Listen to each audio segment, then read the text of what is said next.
안녕하세요. 사연의 바지다의 DJ 민영입니다. 오늘 사연자는 사람이 돈 때문에 얼마나 사악해질 수 있는지를 뼈저리게 느낀 사건이 있었다는데요. 과연 어떤 사연인지 들어볼게요. 오늘도 두 가지 사연 준비되어 있는데요. 끝까지 들어주실 거죠? 그럼 오늘의 사연 바로 시작할게요. 안녕하세요. 저는 70대 할머니입니다. 저는 젊어서 일찍이 남편을 잃었어요. 첫째 아들이 이제 막 걸음마를 시작하고 둘째 아들은 태어난 지 100일도 되지 않았을 때였는데 남편이 평소 앓고 있던 심장질환으로 죽어버렸습니다. 믿고 의지했던 남편이 하루아침에 죽어버렸다는 슬픔도 잠시 정말 앞이 막막하더군요. 남편은 형제가 많은 집 막내 아들이었어요. 당시에 시아버지는 이미 돌아가셔서 안 계셨고 시어머니는 치매로 큰 아주버님 댁에서 모시고 계셨죠. 저와 아이들을 도와줄 사람은 아무도 없었습니다. 제가 기댈 곳은 친정밖에 없었어요. 하지만 친정 부모님께서는 남편을 잃고 어린 손주를 둘이나 달고 온 딸을 반가워하지 않으셨습니다. 원래 어려서부터 그랬어요. 저에게 위로 오빠가 하나 있는데 장남이라고 아들만 챙기셨거든요. 그게 문제였던 거죠. 저는 빨리 친정을 벗어나고 싶다는 생각에 고민도 안 해보고 고작 3번 만난 남자와 결혼을 했어요. 아버지가 동네에서 바둑두다 알게 된 할아버지의 조카의 손주와 말이죠. 잘 알지도 못하는 남자와 식을 올리고 아들을 둘이나 낳았습니다. 그때까지도 남편이 어릴 때부터 앓던 심장질환이 있다는 건 꿈에도 몰랐어요. 평소에 자주 숨을 벅차하길래 그냥 운동 보적이다 정도로만 생각했죠. 그런데 남편이 갑자기 죽어버렸을 때 그제야 시댁 식구들이 다들 입을 모아 이야기하더군요. 원래 어릴 때부터 심장이 약했다고요. 상갓집에서 망연자실한 제 뒤에 앉아 끊임없이 술을 먹으며 그런 소리를 떠들어대는데 저도 모르게 손이 떨리더니 배신감이라는 게 들더군요. 아, 내가 속았구나 싶더라고요. 저는 그래도 누구도 원망하지 않기로 했습니다. 제 남편이 어떤 사람이었든 누구였든 저에게 눈에 넣어도 아프지 않을 두 아들을 남겨주었으니까요. 저는 살아야 했습니다. 사랑스러운 아들 둘을 키워야 했으니까요. 남편과 살던 집은 시어머니 명의로 되어 있는 집이라 제가 계속 살 수가 없었어요. 남편이 죽자마자 큰 아주버님께서 집을 팔아야겠다고 하셨거든요. 큰 아주버님이 시어머니를 모시고 계시니 저는 버티고 있을 수가 없었습니다. 저는 결국은 어린 아들 둘을 데리고 집을 나와야 했습니다. 갈 곳이 없었던 저는 모진 말과 구박을 받을 거라는 사실을 알면서도 친정으로 갔습니다. 친정 부모님의 마음을 이해하지 못하는 건 아니에요. 사실 친정 부모님도 저를 받아줄 형편이 안 됐거든요. 친정 부모님도 평생 농사만 지으셔서 특별히 재산은 없으셨기 때문에 저를 거둬주시긴 힘들었죠. 네 사정 모르는 거 아니다만 너도 우리 사정 알잖아. 우리가 뭐가 있니? 아버지랑 나랑 둘이 간신히 농사지어서 두 노인네 먹고 사는데 애들까지 셋을 어떻게 건사하겠어? 건사는 무슨 건사? 다 늙은 부모한테 빌붙을 생각하지 말고 네가 빨리 정신 차리고 살 길 찾아라. 부모님은 하루라도 빨리 돈을 모아 나가라고 하셨어요. 과부된 딸까지 데리고 살 생각은 없으시다고요. 그런 소리까지 들었으니 저는 눈치를 안 볼 수가 없었죠. 저는 급한 대로 돈을 벌 만한 일을 찾아다녔습니다. 친정어머니께 애 둘을 맡기고 남의 집 일이며 식당 일이며 안 해본 게 없다시피 다 하면서 살았어요. 아직 말도 못하는 자식 둘이 제 얼굴만 보고 있으니 가만히 있을 수가 없었습니다. 제 목표는 빨리 돈을 모아 애들 데리고 살 만한 작은 월세 보증금이라도 구하는 거였어요. 그때는 정말 하루하루가 멀쩡하게 넘어가는 날이 없었습니다. 그래도 부모님이 농사를 지을 때는 저도 밥은 얻어먹고 다닐 수 있었는데 부모님이 땅을 팔고 나서는 그마저도 쉽지 않았어요. 어느 날 갑자기 찾아온 오빠가 부모님께 괜한 소리를 해서 땅을 팔아버리셨거든요. 이제 연세도 많으신데 언제까지 농사 지으실 거예요. 가지고 있어봐야 돈도 안 되는 땅 하루라도 빨리 팔아서 편하게 사시는 게 낫죠. 그래. 나나 네 엄마나 몸도 어디 하나 멀쩡한 것도 없으니 너는 농사 짓기도 힘들어. 우리 장남이 알아서 잘 팔아봐. 땅을 팔라고 부추긴 건 오빠인데 정작 땅을 팔고 나니 오히려 제가 부모님의 생계까지 책임져야 했습니다. 아버지가 땅을 팔자마자 오빠는 기가 막히게 나타나 사업 자금이 필요하다고 아버지가 땅 판 돈을 다 가져가 버렸어요. 그 이후로 아버지든 어머니든 돈 들어갈 일만 생기면 당연하다는 듯 저에게 달라고 하셨습니다. 제 처지에 제 아들들이랑 나가 살지 구해야 할 돈이라고 줄 수 없다고 할 수도 없는 노릇이니 급한 대로 버는 족족 부모님께 드렸습니다. 저는 수중에 돈이 없으니 항상 불안했지만 그래도 혼자 보더는 부모님 곁에 있는 게 낫다는 생각이 들어 없는 살림에도 부모님을 챙겼어요. 제가 나가 일하는 동안 부모님께서 아들들을 봐주셔서 마음 편히 일할 수 있는 거니까요. 문제는 그 이후에도 오빠는 틈만 나면 아버지를 찾아와 돈 이야기를 했다는 겁니다. 친정 부모님은 장남인 오빠 말이라면 똥으로 매주를 만든다고 해도 믿으실 분들이에요. 오빠는 하다하다 부모님이 사시던 집까지 팔아먹으려고 집문서를 가지러 왔다가 저와 마주쳤어요. 저는 오빠 손에 들린 집문서와 아버지 도장을 보고 놀라서 간신히 집문서를 빼앗았습니다. 이제 팔다 더 팔아먹을 게 없으니까 부모님 사시는 집까지 팔아먹으려고 그래? 집 하나 있는 것까지 다 팔아버리면 어머니 아버지 어디서 살라는 건데? 오빠가 모시기라도 할 거야? 내가 장남인데 내 사업이라도 잘 돼야 부모님 모시고 살 거 아니야. 급한 불만 끄면 되니까 이거 내놔. 오빠는 항상 그놈의 사업 핑계만 댔습니다. 말도 안 되는 소리 좀 하지 마. 사업이 그 정도로 안 되는 거면 하루빨리 그만두고 다른 일을 해야지. 언제까지 사업한답시고 집안뿌리 흔들 거야. 헐씨구. 겨우 중학교도 못 나오니까 뭘 한다고 오빠한테 훈계질이야. 부모님은 내가 알아서 하니까 너는 신경 꺼. 오빠 때문에 부모님이 거리에 나앉게 생겼는데 내가 어떻게 가만히 있어? 오호라. 이제 보니까 내가 이 집 팔면 너랑 너희 새끼들 갈 데 없을까봐 그러는 거구나. 너야말로 부모님 옆에 빌붙어 살 생각하지 말고 빨리 네 살 길이나 찾아 나가. 오빠는 막무가내였습니다. 하나뿐인 동생이 남편을 잃고 가부가 돼서 어린 조카들과 막막하게 살고 있는데도 전혀 신경이 쓰이질 않나 봅니다. 그때 알았죠.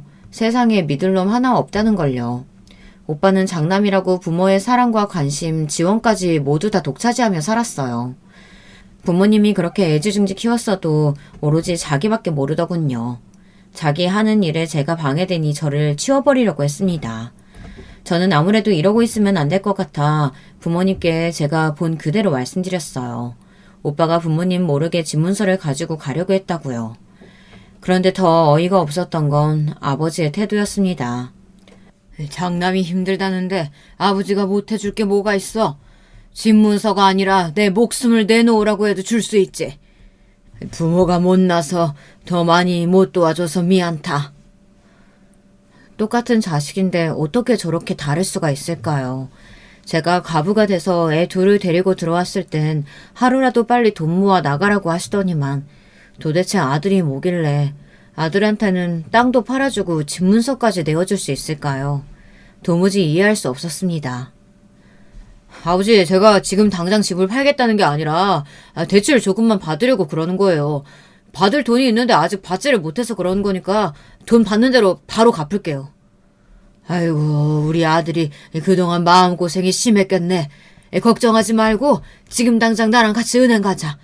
필요한 돈이 얼마든 내가 다 빌려다 줄게. 저는 기가 차서 말도 안 나왔습니다. 제가 얼마 전에 아들 돌이라 떡이라도 좀 해야겠다고 말했을 땐 들은 척도 안 하시더니만 오빠가 힘들다는 말에 아주 안쓰러워 어쩔 줄 몰라 하시더군요. 아버지는 곧장 집문서를 오빠에게 줬어요. 오빠는 부모님 집을 담보로 대출받아 홀라당 가져갔습니다. 오빠 하는 짓도 얄미워 죽겠는데 아버지는 그날 밤 저를 불러 화를 냈습니다. 집을 파는 것도 아니고 고작 몇 푼 대출받는 건데 저한테 왜 설레발을 쳤냐고 나무라셨어요. 그러면서 다시는 오빠 앞에서 언성 높이지 말라고 경고까지 하셨죠. 저는 그때 결심했습니다. 사람이 살기 힘들어지면 원래 부모 형제도 못 알아보는 건데 제가 지금까지 너무 세상을 순진하게 봤던 거죠. 저는 오로지 제 자식들만을 위해 살겠다 다짐했습니다. 결심이 서니 정신이 바짝 들더군요. 저는 며칠 뒤 아이들을 데리고 친정을 나왔습니다. 그나마 어머니는 저에게 갈 데가 어디 있냐고 연신 물으셨지만 아버지는 그마저도 궁금해하지 않으셨어요. 오히려 앓던 이가 빠지게라도 한 것처럼 홀가분해 하셨죠. 저는 수중에 몇 푼 되지도 않은 돈을 가지고 무작정 집을 나와 살만한 곳을 구했어요. 친정을 나와 셋이 살기 시작한 동네는 달동네 같은 곳이었는데 작은 구멍가게에 방이 딸린 집이었어요. 애들을 키우면서 먹고 살기엔 딱인 것 같아 다 무너져가는 구멍가게를 샀습니다. 거기서 애들은 국민학교까지 보냈어요. 국민학생인 아들 둘과 셋이 누우면 머리가 장롱에 닿고 발바닥이 벽에 닿았지만 그래도 점점 더 좋아질 거라 기대하며 열심히 살았어요. 물론 여자 혼자 애 둘을 키운다는 게 쉬운 일은 아니었습니다. 한 번은 그런 적이 있었어요. 동네가 달동네라 워낙 후미진 곳에 있어서 동네 구멍가게에도 외상을 짓는 사람들이 많았어요. 당시에 쌀을 포대로 갖다 놓고 한 바가지씩 돈을 받고 팔았는데 자꾸만 쌀만 가져가고 외상을 하는 여자가 있었습니다. 어린 아이와 노모를 모시고 산다고 하도 사정을 해서 한두 번 외상을 줬어요. 저도 혼자 애 둘을 키우니 그 사정이 이해가 돼서 배려를 해준 거였죠. 그런데 이 여자가 언제부터는 아예 작정하고 제가 없고 아들만 있을 때 일부러 와서 자꾸만 외상을 해갔습니다. 쌀뿐만 아니라 술과 담배까지 자꾸 외상으로 가져갔죠. 제가 몇 번이나 외상값을 달라고 찾아갔는데도 돈을 주지 않았어요. 저도 땅 파서 장사하는 게 아니니 더는 봐줄 수 없어 그 여자에게 앞으로 다시는 물건을 팔지 않겠다고 단호하게 말했어요. 그런데 그 여자가 대뜸 저에게 소리를 지르며 화를 내더군요. 같은 과부 처지에 너무하네. 어린애랑 노모가 쫄쫄 굶고 있다는데 야박하게 자꾸 이럴 거야? 내가 다음 날이면 돈 생기니까 그때 갚겠다잖아. 그렇게 시간만 끈 게 벌써 몇 달째예요. 나도 땅 파서 장사하는 거 아니니까 외상값부터 갚아요. 그러면 물건 팔 테니까. 저도 웬만하면 야속하게 굴고 싶지 않았어요. 하지만 저도 하루 벌어 하루 사는 처지에 남의 상황을 봐줄 수는 없었습니다. 그런데 며칠 뒤 말도 안 되는 일이 벌어졌어요. 웬 깡패 같은 덩치 큰 남자가 술에 잔뜩 취해 가게를 찾아와 행패를 부렸습니다. 네가 외상값 안 갚는다고 내 마누라한테 쌀도 안 주고 술도 안 판다며? 동네 장사하면서 외상 안 해주면 어쩌겠다는 거야? 남자는 가게 안의 물건들을 발로 뻥뻥 차더니 바닥에 있던 쌀포대를 던져버렸습니다. 바닥에 그대로 떨어진 쌀포대가 터져 사방으로 흩어졌어요. 그 순간 저는 눈이 뒤집혔습니다. 남자고 깡패고 간에 너 죽고 나 죽자였어요. 저는 남자에게 달려들어 제 2배만한 몸을 밀치며 지금 뭐하는 짓이냐고 소리를 질렀습니다. 그러자 더 화가 난 남자가 저를 세게 밀었어요. 저는 그대로 바닥에 꼬꾸라졌습니다. 에이구, 여자가 이렇게 독해 빠졌으니 남자도 잡아먹었지.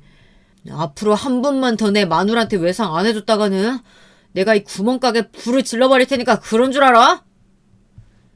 알고 보니 매일 우리 가게에서 외상을 해가던 여자는 과부가 아니었어요.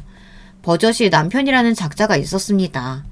저에게 동질감을 느끼게 해서 외상을 가져가고 싶었던 건지 그게 아니면 못난 알코올 중독 남편은 죽은 거나 다름없으니 과부라고 한 건지는 모르겠지만 그 여자에게는 노모가 아닌 무식한 남편이 있었습니다.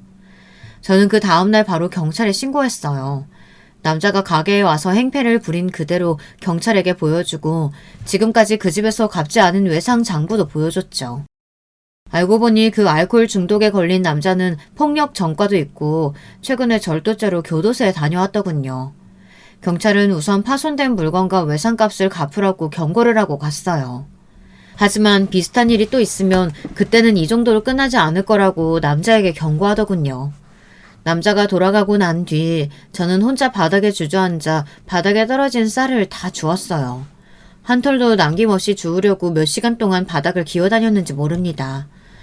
애들이 없었을 때면 내가 왜 이런 취급을 받으며 여기서 이러고 있나 신세 한탄이나 하다 가게고 뭐고 포기했겠지만 저는 그럴 수 없었습니다. 버티고 살아야 했으니까요. 여자 몸으로 혼자 애 둘을 키우며 산다는 게 참 쉽지 않았습니다. 그런데 그날 저녁 남자는 다시 가게로 찾아왔어요. 평범한 사람이라면 당연히 사과하러 왔겠지만 그 남자는 아니었죠. 또다시 술에 취해서는 저에게 해코지하러 온 거였어요. 남자는 칼까지 들고 가게에 들어와 저를 위협했습니다. 그러고는 다짜고짜 제 뺨을 갈겼어요. 저는 그럴 줄 알았습니다. 원래 인간이라는 게 잘 안 변하잖아요. 멍청한 인간이 또 교도소를 갈지도 모르는데 생각 없이 찾아온 거죠. 그때였어요. 제가 미리 부탁해 대기하고 있던 경찰들이 그 남자를 잡아갔습니다. 남자는 자기가 잘못을 저지르고도 억울하다며 소리를 질러댔지만 소용없었어요. 남자가 하는 짓을 이미 경찰들이 직접 눈으로 다 확인했으니까요. 남자는 그대로 다시 교도소로 들어갔습니다. 그때 일은 다행히 잘 해결됐지만 그날 이후에도 그런 일들은 무수히도 많았어요.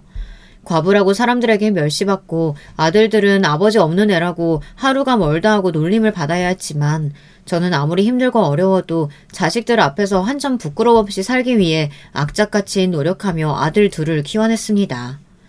그렇게 열심히 산 덕분에 저는 막내가 중학교에 들어갈 때쯤 그 지긋지긋한 동네를 벗어나 방이 3개나 되는 집도 사고 원래 하던 구멍가게에 10배는 되는 동네 마트를 인수했습니다.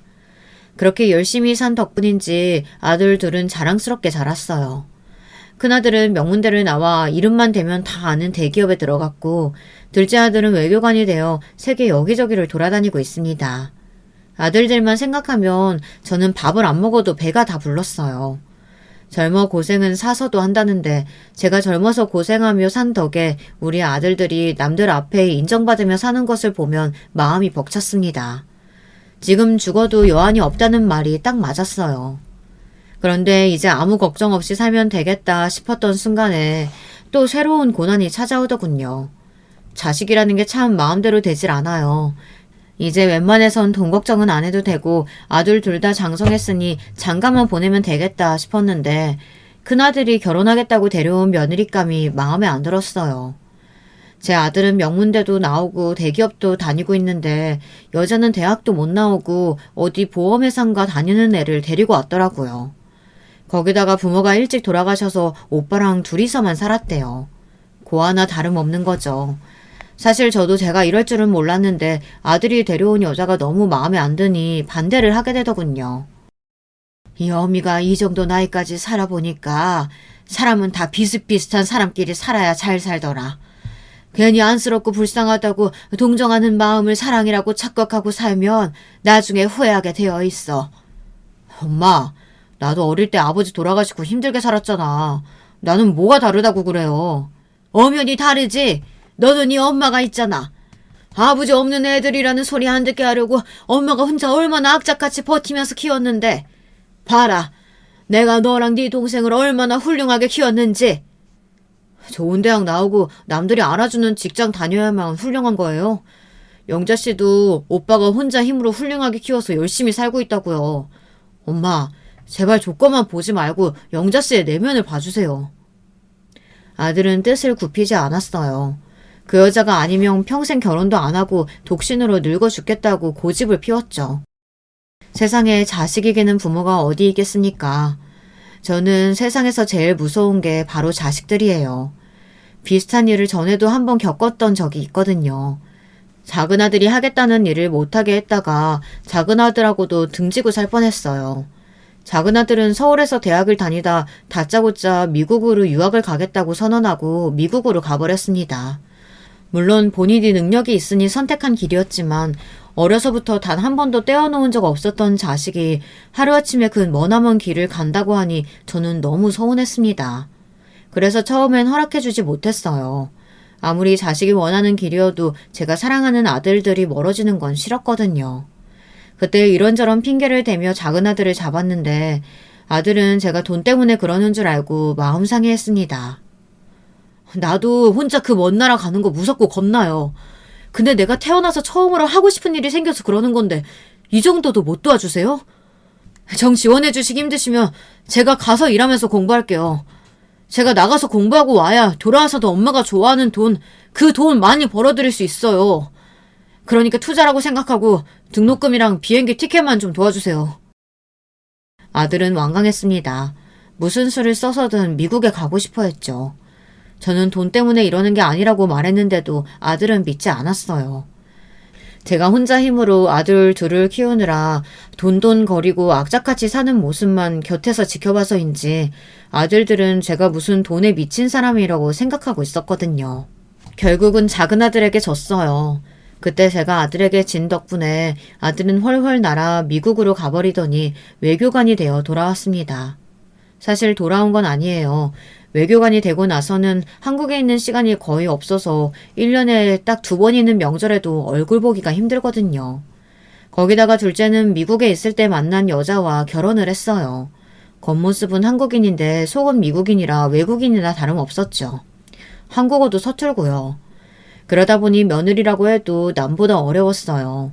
한국에 와봐야 손님같이 행동하니 제가 자식이라고 기대할 수 있는 게 전혀 없었죠. 그래서 더 큰아들 결혼에 신중했던 거예요. 저도 어쩔 수 없는 옛날 사람이라 큰아들이 장남이기도 하고 작은아들은 저렇게 외국 생활만 하느라 어머니를 챙길 생각을 안 하니 집안에 맏며느리라도 좀 제대로 된 애가 들어왔으면 했죠. 더군다나 결혼 이야기가 나오기 전까지 큰아들은 단 한 번도 제 속을 썩인 적이 없는 착한 아들이었어요. 사춘기 때도 작은 투정 한 번 부린 적이 없었고요. 그런 아들이 저에게 반기까지 들며 그 여자가 그렇게 좋다고 하니 저로서는 반대할 명분이 없었습니다. 더 반대했다가는 결혼도 안 하고 저도 안 보고 살 작정이라고 하는데 어떻게 반대를 하겠어요. 저는 20대에 과부가 돼서 제 인생을 바쳐 키운 아들들을 모두 환갑이 되기 전에 장가도 보내고 독립을 시켰습니다. 아들들의 인상이 전부 제 마음에 드는 건 아니었지만 그래도 부족한 거 없이 다 이뤄냈다고 생각했어요. 그 점에 있어서는 나름 자부심도 있었고요. 그런데 육아라는 게 장가 보냈다고 다 끝나는 게 아니더군요. 새 식구가 생기니 더 신경 쓸 일도 많고 문제도 많았어요. 맏며느리라 저도 모르게 기대를 좀 했는데 기대를 하면 할수록 실망할 일이 생기더군요.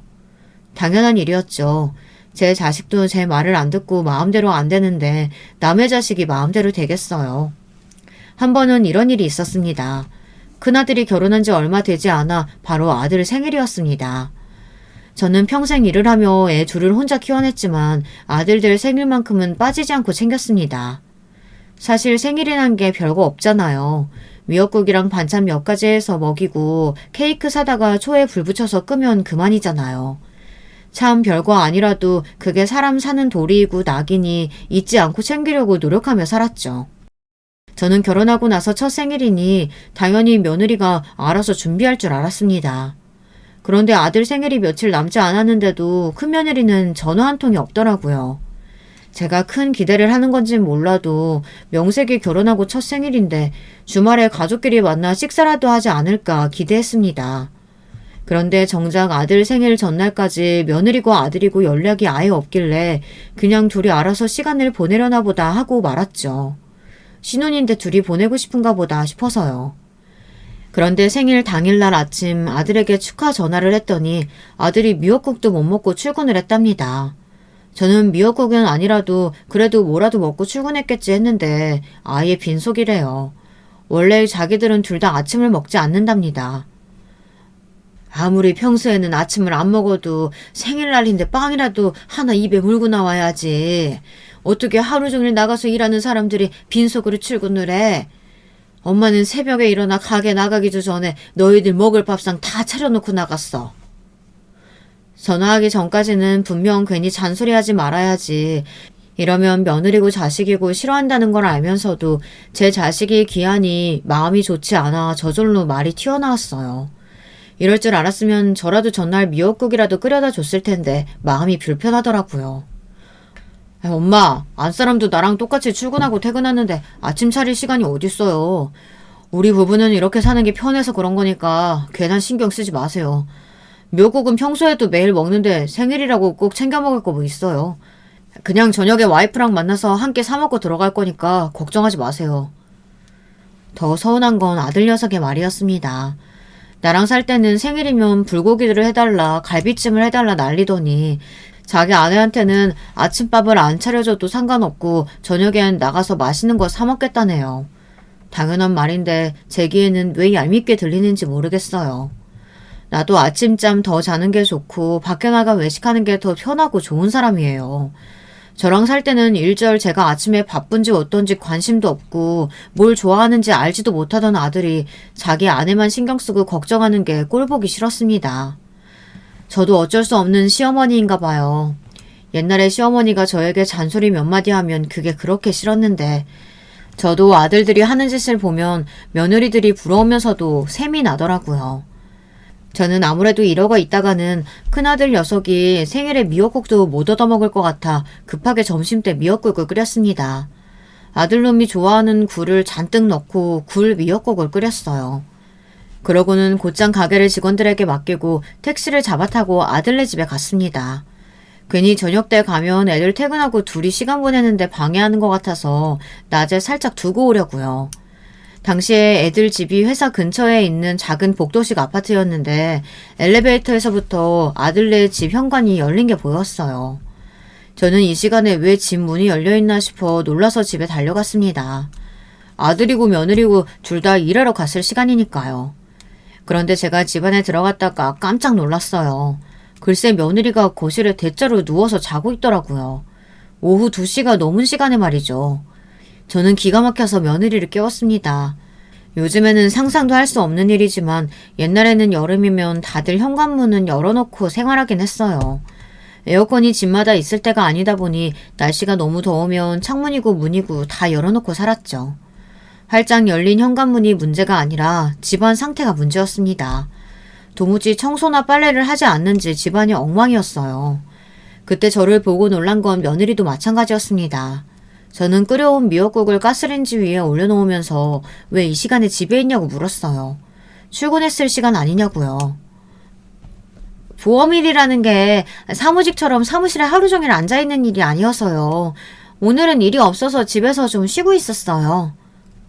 금며느리는 보험일을 하다 보니 출근 시간이나 퇴근 시간이 대중이 없다네요. 그래서 낮에는 집에 있을 때도 많대요. 저는 몰랐습니다. 항상 큰아들에게 전화하면 큰며느리가 바쁘다고 하니 저는 그런 줄만 알았죠. 그래, 그럼 내가 괜히 왔구나.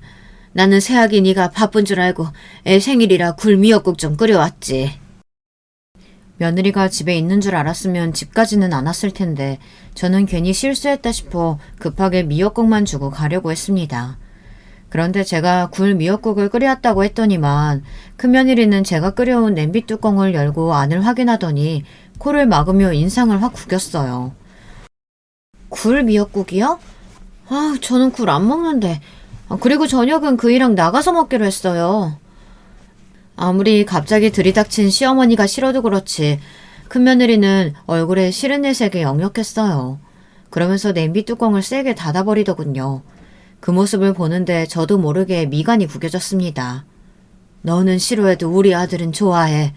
아무리 외식이 좋아도 그래도 애 생일인데 미역국이라도 자기가 좋아하는 걸로 먹여야지.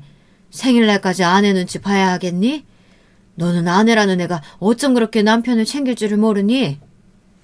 저도 못된 시어머니 노릇은 하고 싶지 않았지만 며느리 하는 꼬락서리를 보니 저도 모르게 말이 툭툭 튀어나왔습니다. 제 아들은 아내 편하게 해주겠다고 평생 꼬박꼬박 먹던 아침밥도 안 먹고 출근하고 시어머니 앞에서 매번 며느리 편까지 들어주는데 며느리는 도대체 제 아들을 위해서 뭘 하는 건지 모르겠더군요. 음식은 물론이고 집안 꼬락서니를 보니 살림하고는 아예 담을 쌓고 사는 것 같더라고요. 부모님도 일찍 돌아가셔서 어려서부터 오빠랑 같이 살았다는 애가 어쩜 할 줄 아는 거라고는 저렇게 하나도 없나 싶더군요. 저는 큰며느리에게 하고 싶은 말이 굴뚝 같았지만 애써 더러운 집을 외면하고 가려던 참이었습니다. 그런데 그때 며느리가 혼자 쭝얼거리는데 저에게 들으라는 식으로 이야기하더군요. 아들이 그렇게 귀하고 제가 못 믿어오시면 장가 보내지 말고 그냥 끼고 사시지 그랬어요. 아휴, 엄마 없는 사람 서러워서 살겠나. 뭐야?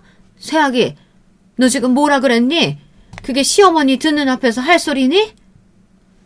저는 10년도 훨씬 지난 일이지만 아직도 그날 일이 생생합니다. 큰며느리가 저를 쏘아보며 말대답했던 그 일을요. 가족이라도 서로 기분이 상하면 별의별 말 다 할 수도 있는 거지만 이제 막 결혼한 새아기가 시어머니가 하는 말이 좀 거슬린다고 말대꾸를 하는데 기분이 상하더군요.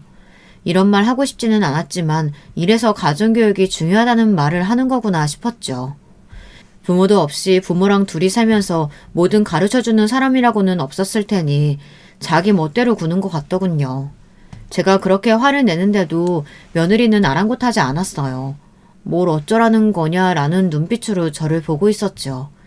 그러더니 한마디 하는 말이 어이가 없었습니다. 저 이제 씻고 나가봐야 하는데 언제까지 여기 계실 거예요? 큰며느리의 뻔뻔함에 말문이 턱하고 막혀버리더군요. 저는 순간 기가 차서 헛웃음이 다 튀어나왔습니다. 저는 그대로 혀를 차며 아들 집을 나와버렸어요. 저런 애랑은 잠시도 말을 섞고 싶지 않아서요. 그 길로 택시를 잡아탄 저는 어쩌다 저런 애가 우리 며느리가 됐을까 신세 한탄만 하며 돌아왔습니다. 결혼 전에는 저도 며느리가 단지 조건이 마음에 안 들어 결혼을 반대했어요. 하지만 아들이 끝까지 버틴 덕분에 결혼을 허락했죠. 그 이후에도 저는 큰며느리를 예쁘게 보려고 노력했어요. 잘해주려고도 했습니다.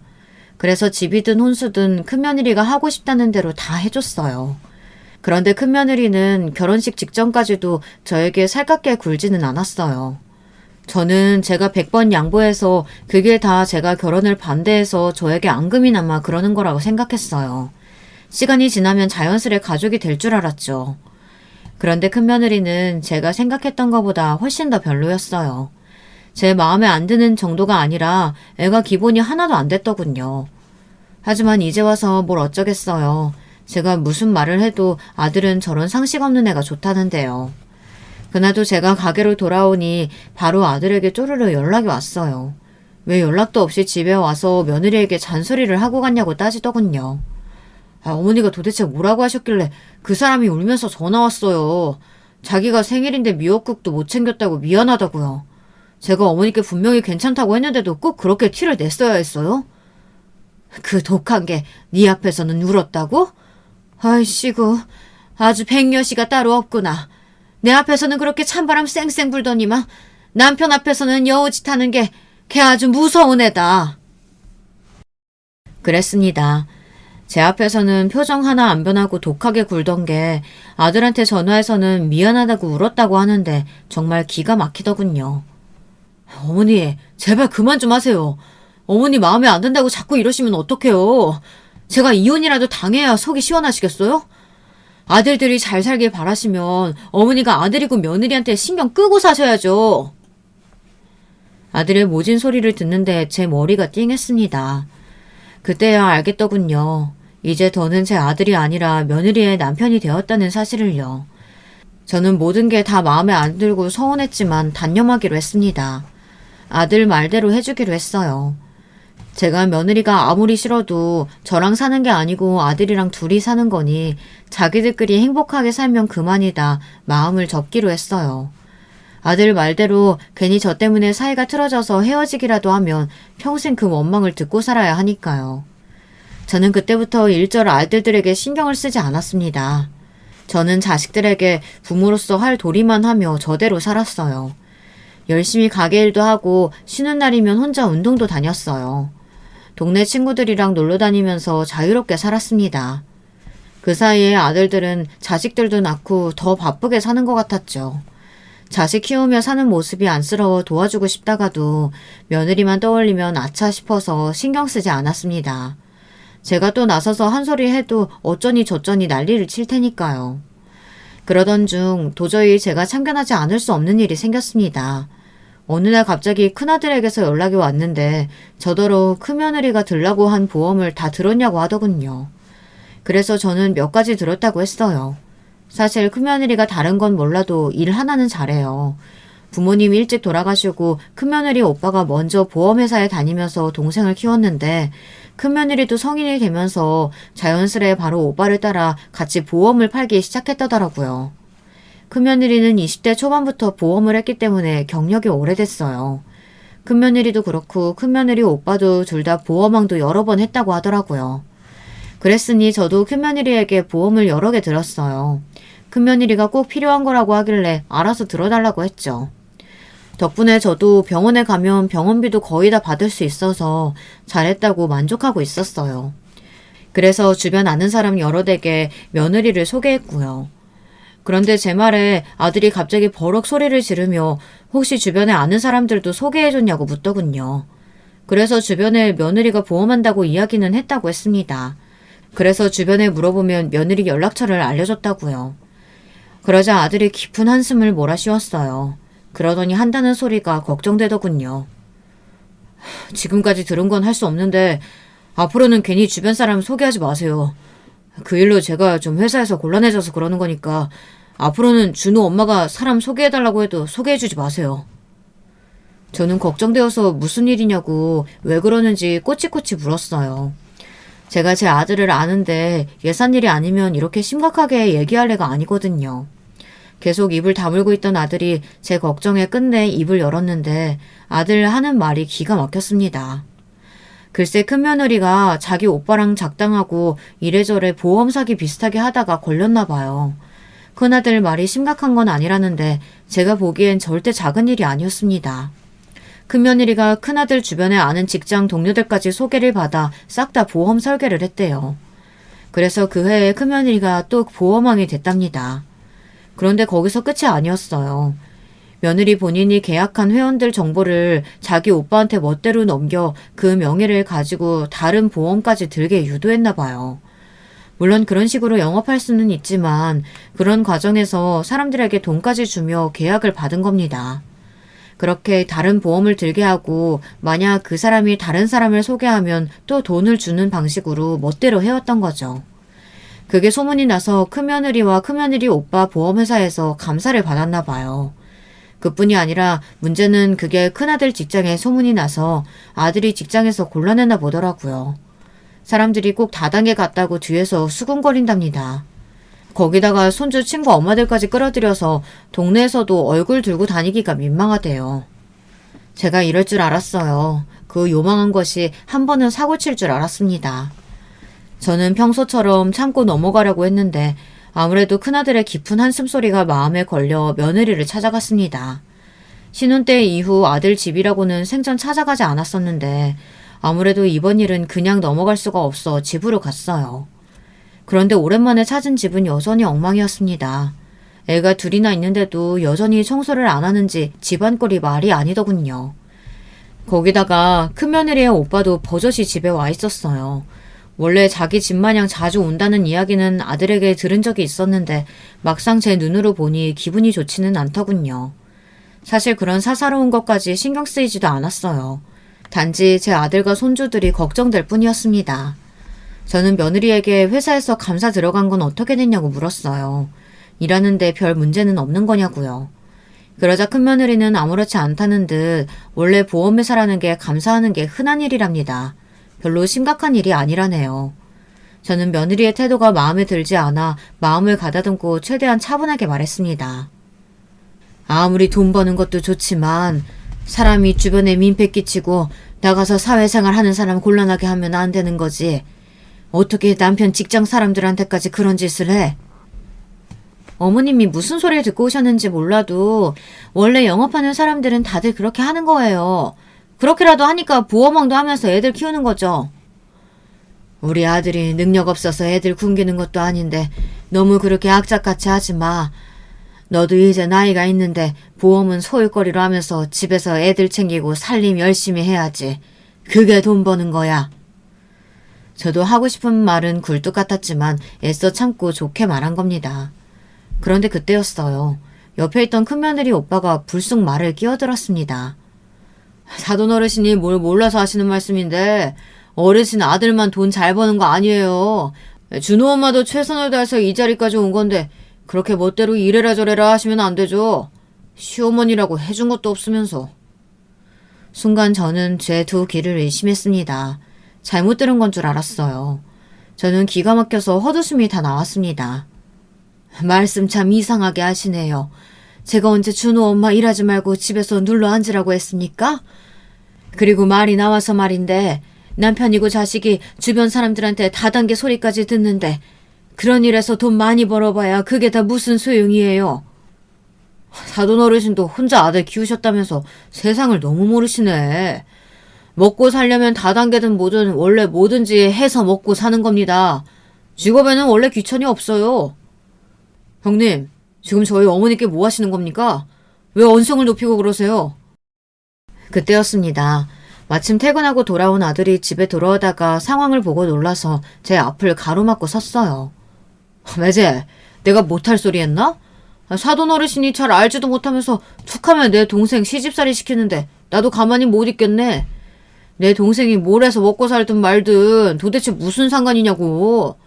그렇게 아들이 걱정되면 돈이나 좀 펑펑 주든지. 형님, 그만하세요. 아무리 뭘 몰라도 할 말 못할 말 구분은 하셔야죠. 그만 돌아가세요. 뭐야? 내가 모르긴 뭘 몰라. 자네야말로 명문대 좀 나왔다고 매일 뻐기는데 그래봐야 월급쟁이 주제에 어디서 잘난 척이야? 아이고, 이게 도대체 무슨 일이라니. 집안 꼴 잘 돌아간다. 저는 속이 상하다 못해 문드러져서 그대로 아들 집을 나와버렸어요. 도대체 어디서 저런 무식한 인간들이 내 아들 인생에 끼어들어서 이런 못 볼 꼴까지 봐야 하는 건지 모르겠습니다. 그날 이후 아들은 저에게 죄송하다고 전화가 왔어요. 며느리와 며느리 오빠와도 잘 풀었으니 걱정하지 말라고요. 아들이 걱정하지 말라고는 했지만 저는 그런 아들이 더 걱정됐습니다.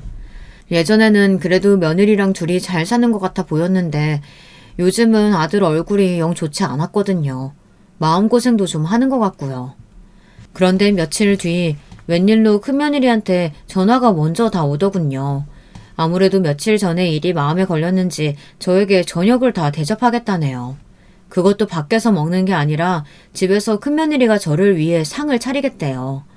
며느리가 저를 위해 밥을 차려준 게 우리 집에 시집 온 지 몇십 년 만에 처음 있는 일이었습니다. 저는 며느리만 생각하면 괘씸해서 다신 보고 싶지 않았지만 그래도 제 손주까지 낳고 제 아들과 산 세월이 있으니 어른으로서 너그럽게 이해하고 넘어가 주자 싶어 그렇게 하겠다고 했습니다. 그런데 역시나 인간은 그렇게 쉽게 변하는 동물이 아니었어요. 어쩌면 큰며느리를 처음 봤을 때 어떻게든 아들과의 결혼을 뜯어 말렸어야 했습니다. 큰며느리는 제가 생각한 것보다 훨씬 더 악랄한 년이었어요. 제가 아들네 도착했을 때 깜빡 속을 뻔한 게 상다리가 부러지게 상을 차렸더군요. 제가 좋아하는 전복죽부터 생일도 아닌데 잡채에 갈비찜까지 화려하게도 차려놨더라고요. 저는 놀라서 무슨 날이냐고 뭘 이렇게 고생했냐고 했습니다. 그러자 가소로운 며느리년이 입까지 가리며 웃으며 부끄러워하더군요. 생각해보니 제가 지금껏 어머니한테 매일 밥상을 받아보기만 했지 해드린 적은 한 번도 없더라고요. 지난번에 어머님 댁에 갔을 때 잘못한 것도 사과드릴 겸 신경 좀 써봤어요. 어때요? 마음에 드세요? 마음에 든다마다 우리 큰며느리가 이렇게 솜씨가 좋은 줄은 내가 십몇 년 만에 처음 알았네. 시작은 좋았습니다. 그때까지만 해도 큰며느리가 저에게 진심으로 사과를 하고 앞으로 잘 지내보겠다고 이런 자리를 마련했나 보다 했죠. 그런데 잠시 뒤 믿기지 않는 일이 벌어졌습니다. 식사를 막 하려던 차에 큰며느리가 갑자기 자리에서 벌떡 일어나더니 제가 좋아하는 매생이국도 끓였다며 금방 가지고 오겠다고 주방으로 후다닥 들어갔어요. 그쯤 되니 큰며느리가 뭘 잘못 먹어서 저러나 이제는 걱정될 지경이었습니다. 저는 고생스럽게 무슨 국까지 가지고 오냐고 됐다고 하려고 며느리를 따라 나섰습니다.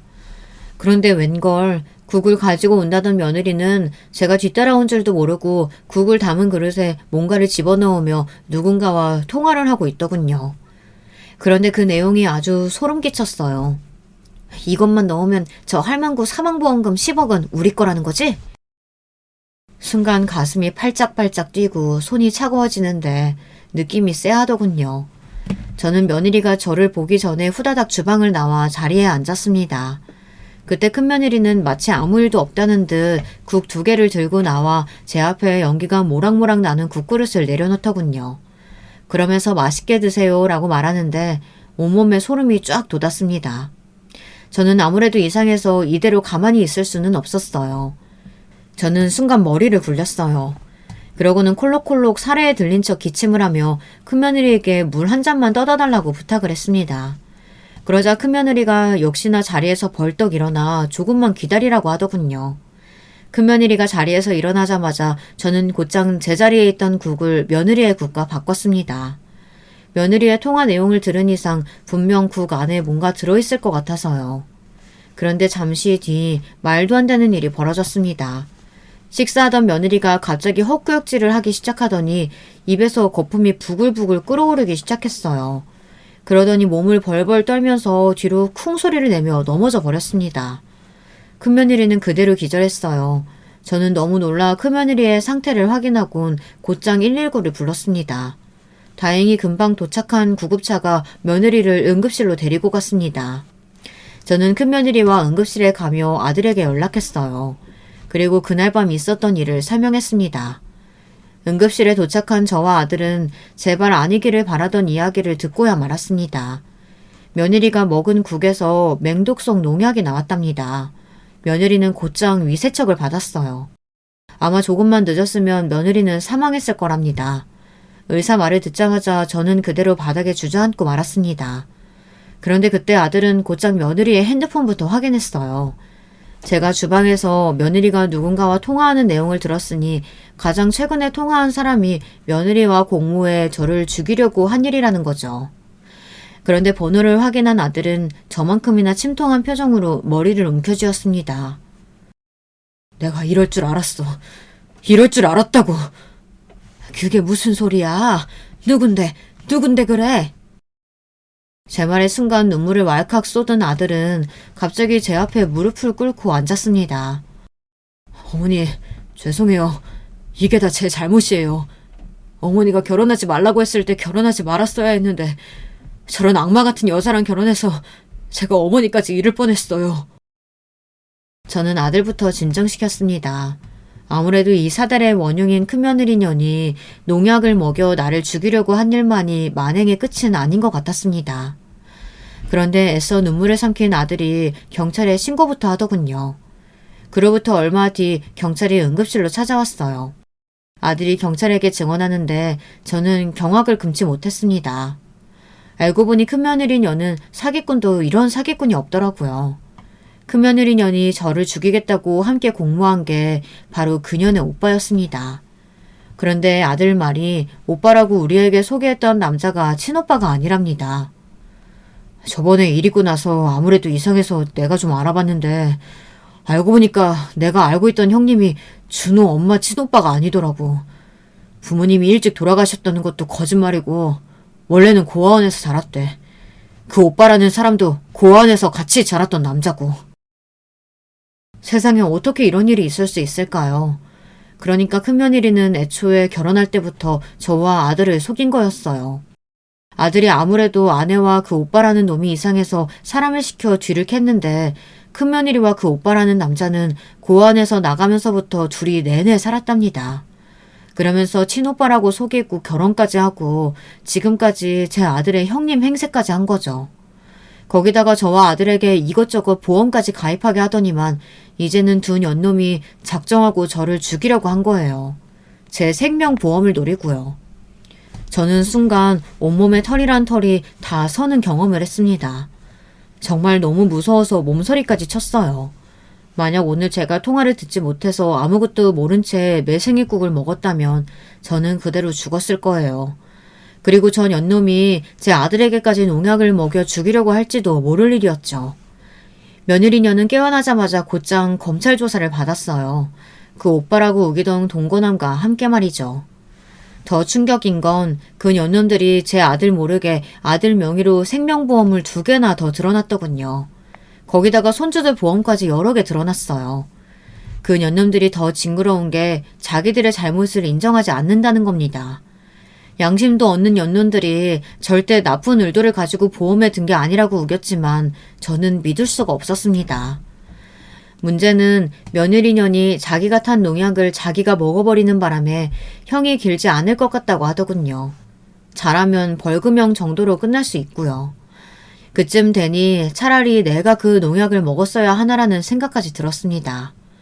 응급실 사건이 있은 지 벌써 반년이 넘었어요. 답답하게도 아직 사건이 다 해결되지는 않았어요. 계속 소송은 진행 중이고 아들과 큰며느리 연애 이혼 소송도 진행 중입니다. 아직 막내 손주가 미성년자라 양육권 소송까지 하고 있거든요.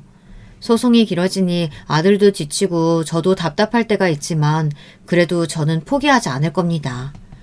제가 지금까지 어떻게 살아왔는데 그런 나쁜 연놈들 정도 상대하지 못하겠어요. 그런 거지 같은 것들은 벌받아 마땅하죠. 여러분들께서 저에게 포기하지 말라고 끝까지 싸워서 이기라고 용기를 좀 주세요. 힘이 되는 댓글 많이 남겨주시면 제가 하나하나 다 확인하고 끝까지 포기하지 않겠습니다. 끝까지 저의 이야기 들어주셔서 감사합니다. 여러분들께는 항상 즐거운 일만 가득하시길 바랄게요.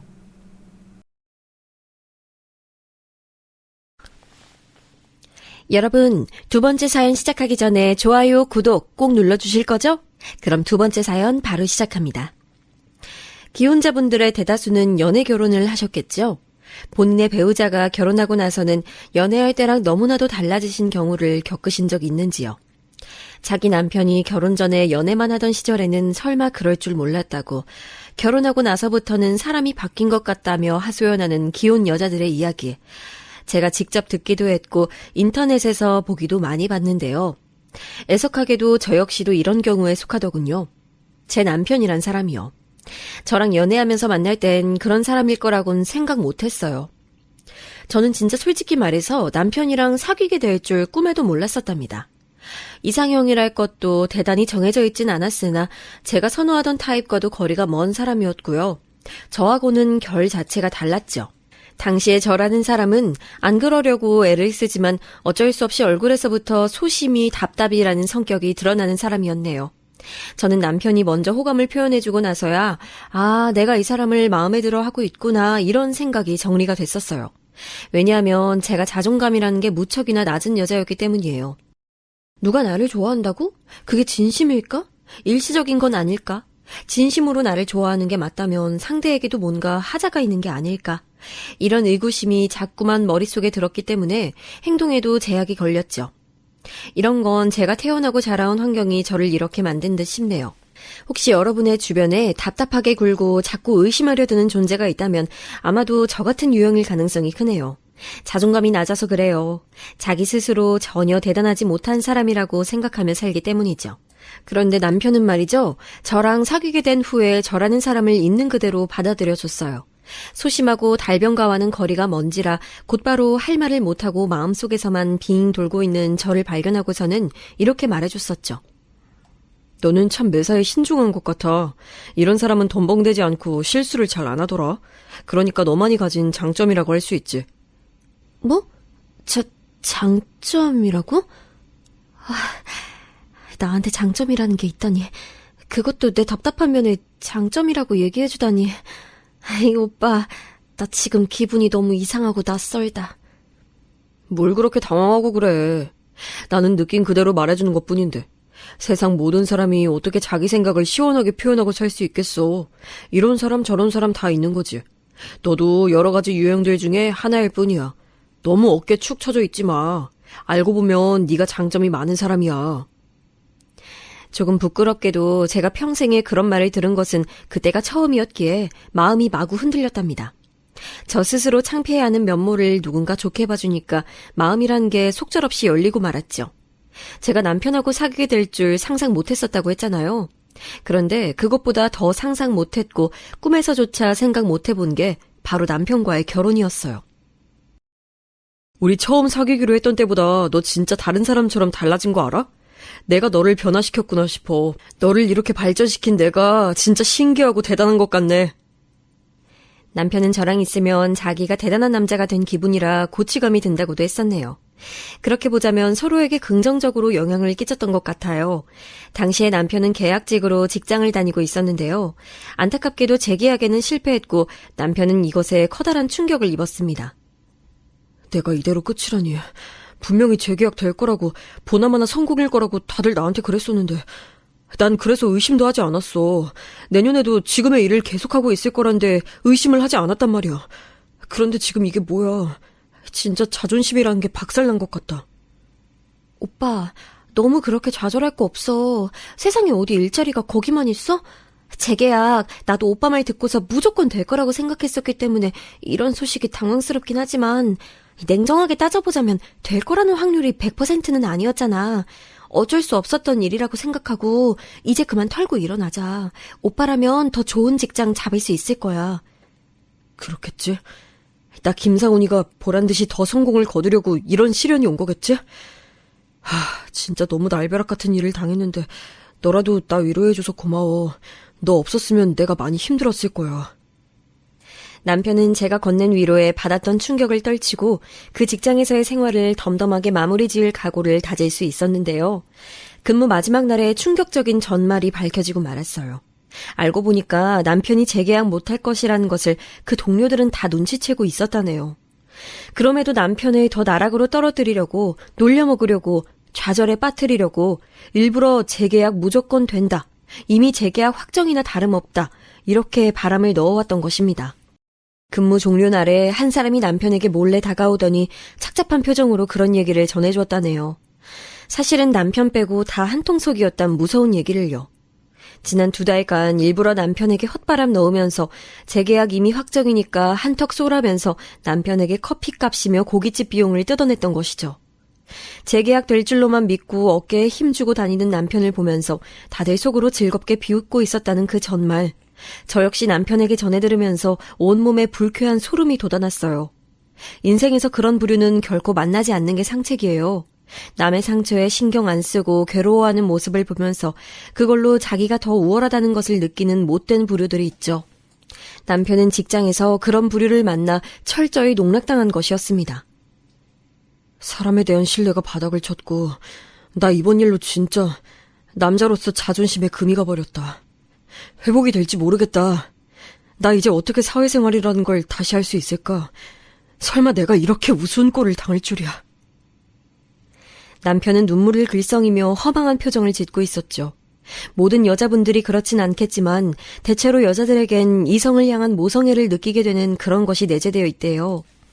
저도 그랬나 봐요. 그 순간에 저는 이 남자가 너무 안쓰럽고 안타깝게 여겨졌고 제가 보듬어주고만 싶어졌어요. 그간 사귀면서 느껴온 애정과는 살짝 종류가 다른 기분이었죠. 왠지 모를 측은지심에서 피어오르는 애틋함이라고나 할까요?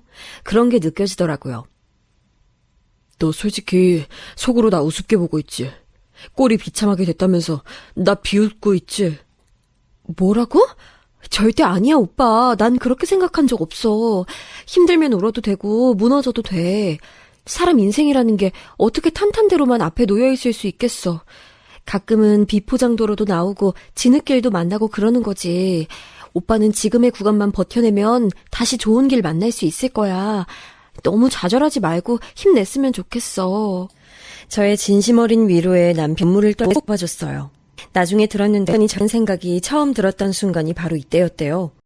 저는 이 순간에 남편을 향해 모성애 같은 게 들었었는데 안 좋았던 일로 인해 오히려 저희 두 사람에게 진지한 결속이 생겨버린 셈이었네요. 남편은 자기의 처지를 감싸 안아주는 제 태도에 감동했었다는데요.